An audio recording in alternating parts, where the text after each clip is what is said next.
ನನ್ನ ಲೆಕ್ಕದಲ್ಲಿ ಕರ್ನಾಟಕದಲ್ಲಿ ಅಂತೂ ಖಂಡಿತವಾಗಿ ಪ್ರಥಮ. ದೇಶದಲ್ಲಿ ಕೂಡ ನಮ್ಮ ಗಮನಕ್ಕೆ ಬಂದಾಗೆ ಒಬ್ಬ ಪ್ರೈವೇಟ್ ಆಪರೇಟರ್ ಆಗಿ ಯಾರು ರಸ್ತೆಗೆ ಎಲೆಕ್ಟ್ರಿಕ್ ಬಸ್ ಅನ್ನು ಹಾಕ್ಲಿ ಇರಲಿಕ್ಕಿಲ್ಲ. ಆದರೆ ಕರ್ನಾಟಕದಲ್ಲಂತೂ ಖಂಡಿತ ಪ್ರಥಮ.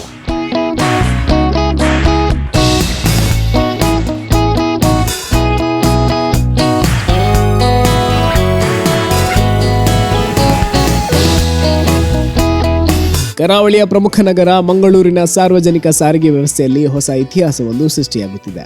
ನಗರದ ಖಾಸಗಿ ಸಾರಿಗೆ ವಲಯದಲ್ಲಿ ಇದೇ ಮೊದಲ ಬಾರಿಗೆ ಎಲೆಕ್ಟ್ರಿಕ್ ಬಸ್ ಸಂಚಾರಕ್ಕೆ ಸಿದ್ಧವಾಗಿದ್ದು ಫೆಬ್ರವರಿ 26ರಂದು ಉದ್ಘಾಟನೆಗೊಳ್ಳಲಿದೆ. ಜೊತೆಗೆ ಉದ್ಘಾಟನೆಗೊಂಡ ಕೆಲವೇ ದಿನಗಳಲ್ಲಿ ರಸ್ತೆಗಿಳಿಯಲಿದೆ.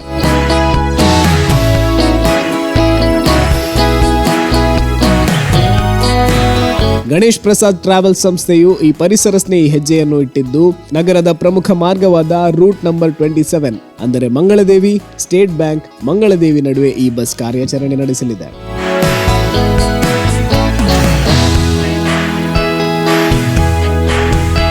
ಮುಂದಿನ ದಿನಗಳಲ್ಲಿ ಹಂತ ಹಂತವಾಗಿ ತಮ್ಮ ಎಲ್ಲ ಬಸ್ಗಳನ್ನು ಎಲೆಕ್ಟ್ರಿಕ್ ಆಗಿ ಬದಲಿಸುವ ಗುರಿಯನ್ನು ಗಣೇಶ್ ಪ್ರಸಾದ್ ಟ್ರಾವೆಲ್ಸ್ನ ಮಾಲೀಕರಾದ ದಿಲ್ರಾಜ್ ಆಳ್ವ ಅವರು ಹೊಂದಿದ್ದಾರೆ.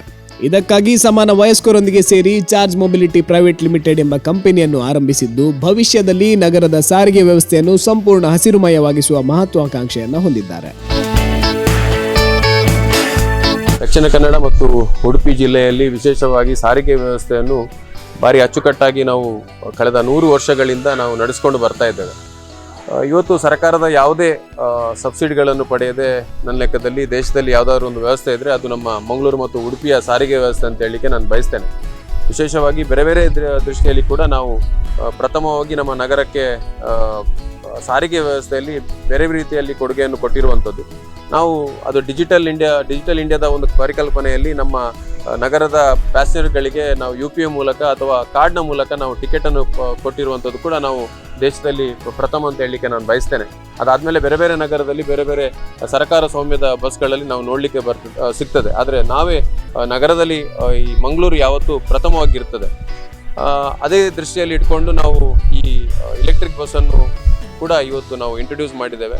ಪುಣೆಯ ನ್ಯೂಟನ್ ಕಂಪನಿ ಅಂತ ಹೇಳುವ ಬಸ್ ಇವತ್ತು ಅದು AC ಬಸ್ ಆಗಿರ್ತದೆ ಮತ್ತು ಆಟೋಮೆಟಿಕ್ ಆಗಿ ಏನು ಡ್ರೈವರ್ಗಳಿಗೆ ಗೇರ್ಗಳು ಇರೋದಿಲ್ಲ, ಅದು ಬ್ರೇಕ್ ಮತ್ತು ಎಕ್ಸಲೇಟರ್ ಅನ್ನು ಇರುವಂಥದ್ದು. ನಾವು ಯಾವ ಕಾರ್ನ ಯಾವ ವ್ಯವಸ್ಥೆ ಇರ್ತದೆ ಅದೇ ರೀತಿ ನಾವು ಬಸ್ಸಲ್ಲಿ ಕೂಡ ನಾವು ಕಾಣಲಿಕ್ಕೆ ಸಿಗ್ತದೆ. ಮತ್ತು ಒಮ್ಮೆ ಚಾರ್ಜ್ ಮಾಡಿದಂಥ ಸಂದರ್ಭದಲ್ಲಿ ಅದು ಬಸ್ 200 ಕಿಲೋಮೀಟರ್ ಓಡ್ತದೆ. ಈ ಎಲ್ಲ ದೃಷ್ಟಿಯಲ್ಲಿ ಇಟ್ಕೊಂಡು ನಮ್ಮ ನಗರಕ್ಕೆ ಮತ್ತು ನಮ್ಮ ನಗರದ ಜನತೆಗೆ ಒಂದು ಒಳ್ಳೆಯ ಉತ್ತಮವಾಗಿ ಸಾರಿಗೆ ವ್ಯವಸ್ಥೆಯನ್ನು ಕೊಡಬೇಕು ಅಂತ ಹೇಳೋ ದೃಷ್ಟಿಯಲ್ಲಿ ಈ ಬಸ್ಸನ್ನು ಹಾಕಿರುವಂಥದ್ದು.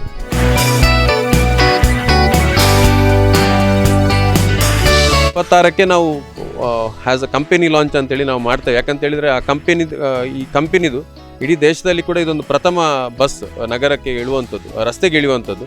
ಸೊ ಅವರು 26ಕ್ಕೆ ಲಾಂಚ್ ಮಾಡ್ತಾರೆ. ಬಟ್ ನಮಗೆ ನಮ್ಮ ರಿಜಿಸ್ಟ್ರೇಷನ್ ಮತ್ತು ಬೇರೆ ಬೇರೆ ಪರ್ಮಿಟ್ನ ಇರೋದ್ರಿಂದ ನಾವು ಮಾರ್ಚ್ 1ಗೆ ನಾವು ಇದನ್ನು ರಸ್ತೆಗೆ ಇಳಿಸ್ಬೇಕಂತೇಳಿ ಆಲೋಚನೆಯಲ್ಲಿದ್ದೇವೆ.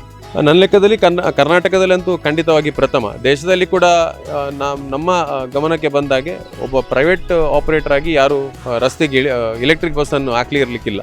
ಆದರೆ ಕರ್ನಾಟಕದಲ್ಲಂತೂ ಖಂಡಿತ ಪ್ರಥಮ. ನಗರದಲ್ಲಿ ಇವತ್ತು ಏನು ಪೊಲ್ಯೂಷನ್ ಇದಿದೆ ಮತ್ತು ಕೇಂದ್ರ ಸರ್ಕಾರ ಇದರ ಬಗ್ಗೆ ರಾಜ್ಯ ಸರ್ಕಾರ ಆಗಿರ್ಬೋದು, ಕೇಂದ್ರ ಸರ್ಕಾರ ಆಗಿರ್ಬೋದು, ನಮ್ಮ ಏನು ಇಂಧನದ ಏನು ಡಿಪೆಂಡೆನ್ಸಿ ನಮ್ಮ ಅರಬ್ ರಾಷ್ಟ್ರದಲ್ಲಿ ಏನಿದೆ ಅದನ್ನು ಕಮ್ಮಿ ಮಾಡುವಂಥ ದೃಷ್ಟಿಯಲ್ಲಿ ಎಲೆಕ್ಟ್ರಿಕ್ ವಾಹನವನ್ನು ಬಳಸಬೇಕಂತ ಹೇಳ್ತಾ ಇದೆ. ಅದು ನಮ್ಮ ಸಾರಿಗೆ ವ್ಯವಸ್ಥೆಯಿಂದ ಆಗಬೇಕು ಅಂತ ಹೇಳುವ ಚಿಂತನೆಯನ್ನು ನಾವು ಮಾಡಿರುವಂಥದ್ದು.